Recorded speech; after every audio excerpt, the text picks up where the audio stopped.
কৃষ্ণ। আজ বৈশাখ মাসের শেষ একাদশী, অপরা একাদশী।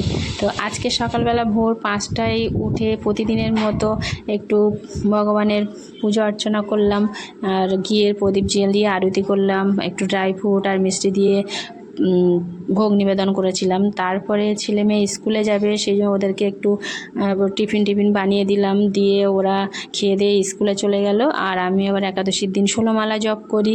তো 16 মালা জপ করতে করতে আমার দেরি হয়েছে, 8:30 বেজে গেছে। তারপরে গেলাম সেন্টার থেকে বাড়ি এসে 11:30টার সময় বাড়ি এসে আগে সাবুটা ভিজিয়ে দিয়েছি, সাবু ভেজানো হয়নি সেই জন্য, মানে আমার খাওয়ার জন্য।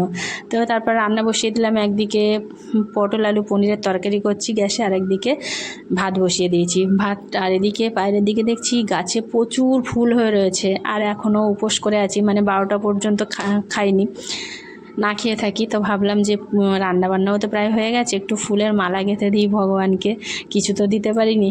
আর তারপরে বেলার দিকে আমার উনি আবার শশা আর কলা নিয়ে এসেছিলো, তা সেটা একটু ভাবলাম যে একটু মালা গেঁথে দিই আর ভগবানকে একটু শশা আর কলা দিয়ে ভোগ দিই।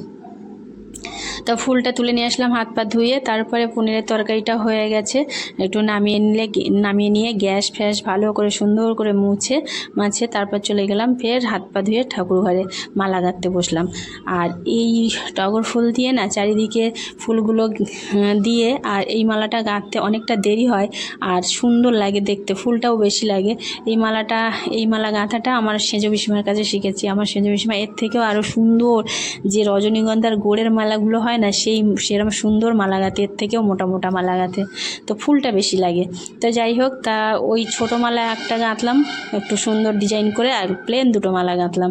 তারপরে সেই মালাগুলো একটু গঙ্গা জল ছড়িয়ে আমি ভগবানের গলায় পরিয়ে দিলাম, লক্ষ্মীনারায়ণের গলায় পরিয়ে দিলাম, দিয়ে তারপরে দেখলাম নিচে এসে দেখছি যে সাবুটা ভিজেছে কিনা, যেহেতু 11:30টার সময় বাড়ি এসে সাবুটা ভিজিয়ে দিয়েছি, দেখলাম খুব একটা ভিজেনি, কিন্তু 1টা বেজে গেছে, সেই জন্য 1:30 বেজে গেছে।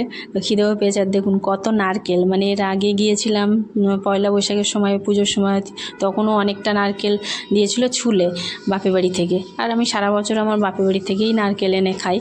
তো যাই হোক, আর এই কদিন আগে গিয়েছিলাম একটু বিয়েতে, তো সেই সময় গোটা নারকেল মার কাছে বললাম গোটা নারকেল দেবে, আমার ধুনো টুনো দিতে হয়, তো আমি বেশিরভাগ গোটা নারকেলই নিয়ে আসি। দেখুন নারকেলটা ছোট হলে কি হবে, পুরুটা কতটা দেখুন, মানে 2টো মালা, একটা নারকেল ভেঙে 2টো মালা হয়, একটা মালার হাফ আমি কুড়িয়ে নিয়েছি, মানে একটা নারকেলের হাফ মালা কোড়ালে 3-4 জন সাবু খেতে পারবে, এতটাই পুরু, মানে খুব ভালো নারকেলগুলো। তো যাই হোক, তা কুড়ে নিয়ে আর একটা সিঙ্গাপুরে কলা নিয়েছি, মানে সিঙ্গাপুরি কলাগুলো 2 দিন আগে নিয়ে এসেছিলো উনি, আর আজকে নিয়ে এসেছিলো কাঁঠালি কলা। তো যাই হোক, কাঁঠালি কলাটা দিয়ে ভগবানের ভোগ দিয়েছিলাম এখন, আর শশা দিয়ে, আর সকালে ড্রাই ফ্রুটগুলো দিয়েছিলাম। তো ড্রাই ফ্রুট আর মিষ্টি দিয়ে আর সিঙ্গাপুরি কলা দিয়ে আর মানে কি বলে নারকেল কোড়া দিয়ে সাবুটা মেখে নিলাম। আর প্রথমেই আগে একটু ড্রাই ফ্রুট, তুলসী পাতা একটু খেয়ে আর জল খেয়ে নিলাম অনেকটা, মানে উপোস করে রয়েছি 1:30 পর্যন্ত, কিছু খাইনি, খুব খিদে পেয়েছে। তারপরে সাবুটা খাচ্ছিলাম, আর 1:40 বাজে আমার মেয়ে চলে এসেছে স্কুল থেকে, ছেলেটা আসবে 2:30টার দিকে। তো যাই হোক, ভিডিওটা কেমন লাগলো অবশ্যই জানাবেন।